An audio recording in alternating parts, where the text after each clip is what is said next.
Ya, kembali bersama kami. Harga daging sapi terus melambung di Mandailing, Natal, Sumatera Utara. Terbatasnya stok sapi hidup dan ketergantungan sapi impor seperti Lebosin dan Simental menjadi penyebab harga daging terus melonjak mencapai Rp170.000 per kilogram. Harga daging sapi di sejumlah wilayah terus melambung, tak terkecuali di Medan, Sumatera Utara. Terbatasnya stok sapi di level peternak serta ketergantungan pada sapi impor menjadi penyebab harga daging sapi kian melonjak di pasaran. Salah satu pemilik lahan pengandangan sapi di Mandailing, Natal, Sumatera Utara saat ini hanya memiliki tak lebih dari 20 ekor sapi jenis Simental, Limosin, serta Brahmana yang merupakan jenis sapi impor asal Australia. Dalam kurun waktu 1 bulan terakhir, harga daging sapi sudah 2 kali mengalami kenaikan. Sementara untuk sapi lokal, pemilik pengandangan sapi tak lagi mendapatkan pasokan yang biasa didatangkan dari Pulau Jawa ataupun Lampung. Sudah 2 jutaan per ekornya. Iya. Sebelumnya berapa ini? Pokoknya perkiraan harganya 28 naiknya 30 aja. Jadi 30 ini ya? Iya, Dalam sebulan katanya bisa naik berapa kali gitu ya? bisa naik 2 kali, Pak. Akibat minimnya stok sapi peternak, para pedagang daging sapi pun di Pasar Panyambungan, Mandailing, Natal kini menjual daging sapi pada kisaran harga Rp160 hingga Rp170.000 per kilogram. Kenaikan harga ini diprediksi masih terus terjadi hingga menjelang bulan suci Ramadan. Dari Mandailing, Natal, Sumatera Utara, Ahmad Hussein Lubis, iNews melaporkan.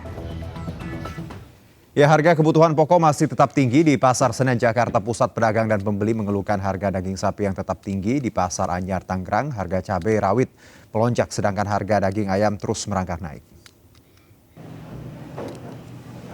Ya, harga daging sapi di Pasar Senen, Jakarta Pusat hari ini masih berkisar Rp130.000 per kilonya. Pedagang khawatir jika harga daging tidak juga kembali ke semula Rp120.000 per kilogram, maka akan terus naik menjelang Ramadan.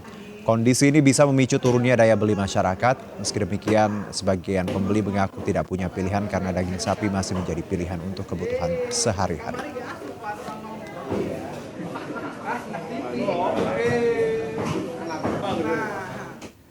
Ya, warga Makassar terpaksa saling dorong saat antri membeli minyak goreng murah. Mereka wajib menunjukkan KTP agar dapat minyak goreng murah.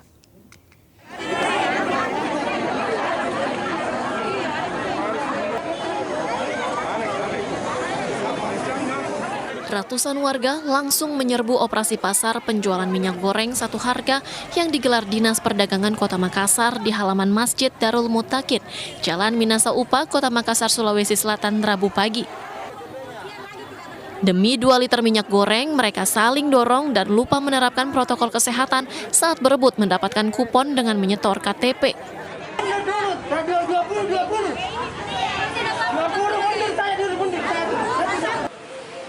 Meski berkerumun dan berdesakan selama 1 jam lebih, namun tak menyurutkan semangat warga untuk mendapatkan minyak goreng murah. Di Makassar, harga minyak goreng mencapai Rp20.000 per liter. Beli minyak. Ini apa ini? Minyak kunci mas. Berapa liter? 2 liter. 2 liter? Iya. Harganya berapa, Bu? Harganya 12,5 1 liter. 12,5 1 liter. Berarti 25 2 liter. Ini murah atau gimana, Bu? Murah. Murah. Kalau di Bagi luar? kami murah. Kalau di luar berapa? Di luar 20.000 1 liter. 10.000 ya. Iya. Syarat-syaratnya apa saja ini, Bu? Menyetor KTP. Dalam operasi pasar murah ini, panitia menyiapkan 1.500 kemasan minyak goreng ukuran 900 ml. Penjualan pun dibatasi. Setiap warga hanya bisa membeli 2 kemasan saja dengan harga Rp25.000 per 2 liter. Dari Makassar, Sulawesi Selatan, Yoel Yusfin, iNews melaporkan. Ya, Presiden Joko Widodo menyebut dunia saat ini dihantui ketidakpastian termasuk di bidang ekonomi. Ketidakpastian tersebut ia sebut telah memicu kenaikan harga barang. Salah satu pemicunya yaitu kelangkaan energi. Ya, dalam Rapim TNI Polri 2022, Jokowi menyebut sekarang kelangkaan energi sudah menghantui dunia. Kelangkaan ia ramal akan semakin menjadi setelah terjadinya konflik atau peperangan di mana-mana, termasuk akibat perang antara Rusia dan Ukraina belakangan ini. Selain dipicu peperangan, Jokowi mengatakan potensi kenaikan harga barang juga terjadi akibat kelangkaan kontainer, krisis pangan yang melanda dunia usai pandemi, lalu kelangkaan yang sebelumnya tak pernah diperkirakan semua orang telah mengganggu perdagangan. Akibat kelangkaan harga pengiriman barang dengan kontainer naik, harga pangan di dunia juga mulai naik. permasalahan itu juga harus diwaspadai jika dibiarkan dapat menimbulkan efek berantai.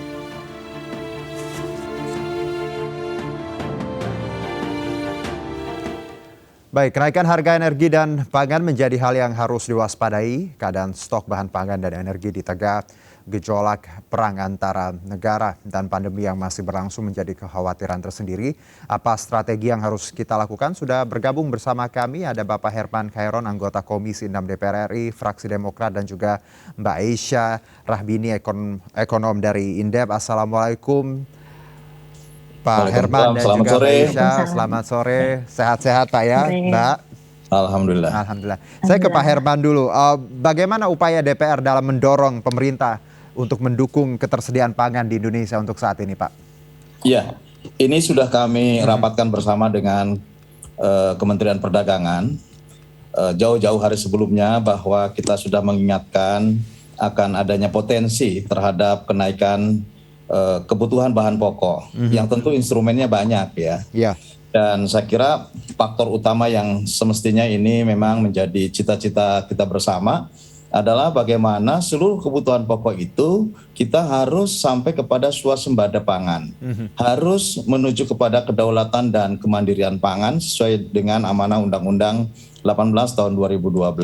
Oke. Namun saya kira kalau melihat neracanya memang ini agak mengkhawatirkan karena hampir seluruh kebutuhan pokok yang masih basisnya impor ini naik terus ya. Misalkan garam ya yang paling mendasar sering kita gunakan itu juga naik, impornya hampir 3,03 juta ton dari kebutuhan 4,6 juta ton. Oke. Kemudian kebutuhan gula ini juga saya sudah ingatkan ternyata sekarang sudah merangkak naik, impor kita masih 3,4 juta ton.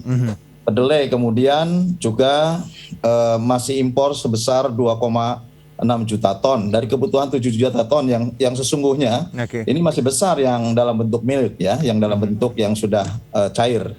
Kemudian juga kebutuhan daging sapi dari 706.000 ton lebih, kita masih impor 266.000 ton. Artinya bahwa selama kita tergantung terhadap impor, kita sangat mengkhawatirkan terhadap bagaimana harga saat ini terintegrasi terhadap harga internasional. Oke. Dan ketika kita bergantung terhadap impor, juga instrumennya semakin banyak.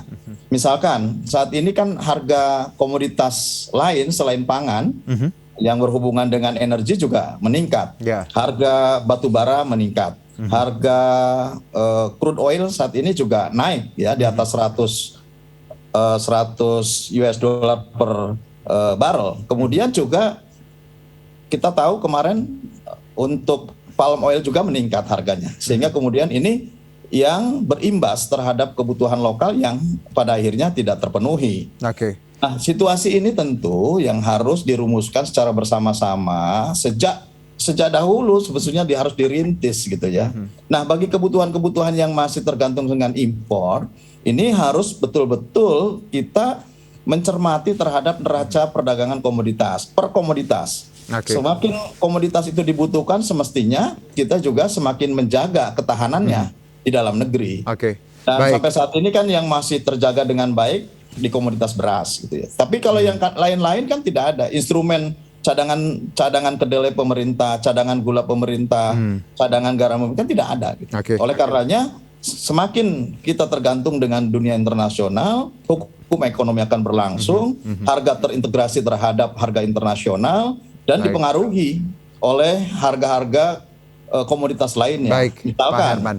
instrumen transportasi ini juga akan sangat berpengaruh Oke. terhadap harga-harga bahan pokok sampai kepada rumah tangga. Baik, berarti dengan kata lain ketergantungan impor ya ini salah satu penyebab utama bagaimana kenapa harga-harga ini naik. Saya ke Mbak Aisyah. Sebelum saya bicara mengenai intervensi apa yang bisa dilakukan pemerintah untuk saat ini, mungkin penyebabnya dulu. Kalau dari Indef sendiri, dari sudut pandang Indef, kita tahu kenaikan harga akhir-akhir ini luar biasa. Bagaimana minyak goreng, tahu, tempe, daging, LPG, semuanya ya meroket seperti itu.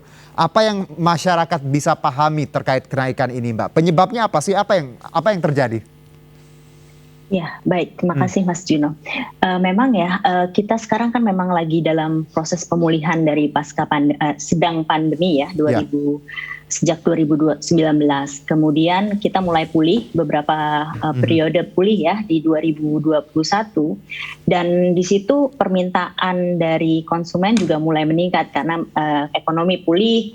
Kemudian namun di sisi supply-nya itu tidak bisa mencukupi apa yang diminta oleh masyarakat gitu ya, tidak hanya Indonesia tapi secara global juga ya, karena memang kalau kita lihat dari sisi produsen mereka belum bisa berproduksi pada level sebelum COVID itu gitu ya, jadi antara permintaan dan penawaran ini terjadi mismatch gitu ya, ada kelangkaan sehingga mendorong harga-harga naik, termasuk kayak seperti komoditas minyak mentah gitu ya. Kita tahu perbandingannya antara 2020-2021 sudah mencapai 50% kenaikannya. Itu sebelum ada konflik Rusia dan Ukraina gitu ya. Baik.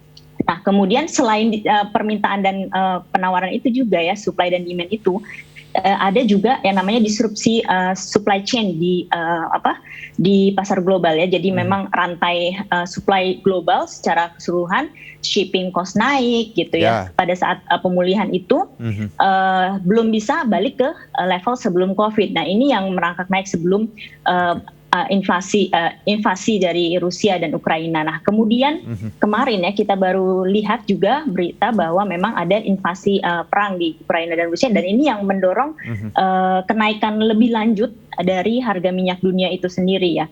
Kalau kita lihat juga Rusia ini juga salah satu penghasil minyak bumi terbesar di dunia gitu ya. Jadi ketika perang ini terjadi, nanti ke depan juga akan menghambat ya pasokan dari minyak dan juga beberapa komoditas pangan yang akan bisa terhambat juga. Kemudian dari sisi supply chain-nya juga akan bisa terhambat karena beberapa pelabuhan atau infrastruktur yang ada di daerah Rusia Ukraina itu bisa hancur dan akan menyebabkan disrupsi supply chain itu sendiri. Oke, jadi kalau bisa kita pahami bahwa masalahnya kompleks sekali ya, mulai dari pandemi, supply chain juga sampai invasi yang baru-baru ini antara Rusia dan Ukraina.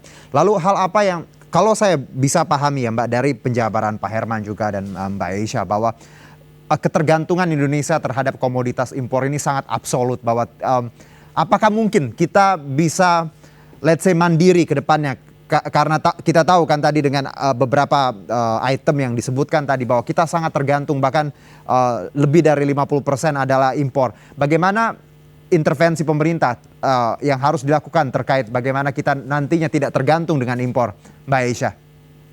Oke, baik. Mungkin kalau misalnya ini ya, untuk pertama yang harus dilakukan ketika harga-harga ini naik adalah kita bisa lihat dari jangka pendek dan jangka panjang ya. Untuk jangka pendek ini yang harus dilakukan pemerintah itu adalah menstabilkan harga gitu ya. Jangan sampai dengan kenaikan harga ini daya beli masyarakat jadi berkurang gitu, karena kan saat ini juga masyarakat itu daya belinya berbeda dengan sebelum pandemi ya, kita melemah gitu kan dari sisi demand gitu. Nah, kemudian ada pandemi dan kenaikan harga yang lebih besar lagi itu bisa menurunkan daya belinya di saat jadinya tadinya mau pulih gak jadi pulih lagi gitu. Nah, ini penting gitu, harus dijaga dan itu harus ada intervensi juga pemerintah ya, memberikan bantalan kepada mereka. Namun di jangka panjang untuk memberikan ketergantungan ya, mengurangi ketergantungan ini memang butuh ketekatan dan perencanaan yang baik gitu ya. Dan itu harusnya memang jika berjalan dengan baik ya, hilirisasi dari sumber daya alam ini harusnya bisa digerakkan gitu untuk memenuhi ketergantungan dari barang-barang impor yang memang harganya bergejolak gitu ya di pasar global dan bisa mempengaruhi harga di dalam negeri gitu. Karena selama kita bergantung dengan komoditas impor dan tadi hukum ekonomi internasional ya, kita tidak punya kendali terkait itu ya Mbak Aisyah. Jadi apapun yang terjadi di luar pasti imbasnya akan ke tanah air seperti itu. Saya akan jeda dulu Pak Herman dan juga Mbak Aisyah, nanti kita lanjutkan di segmen selanjutnya. Dan pemirsa tetap bersama kami di MNC News Now.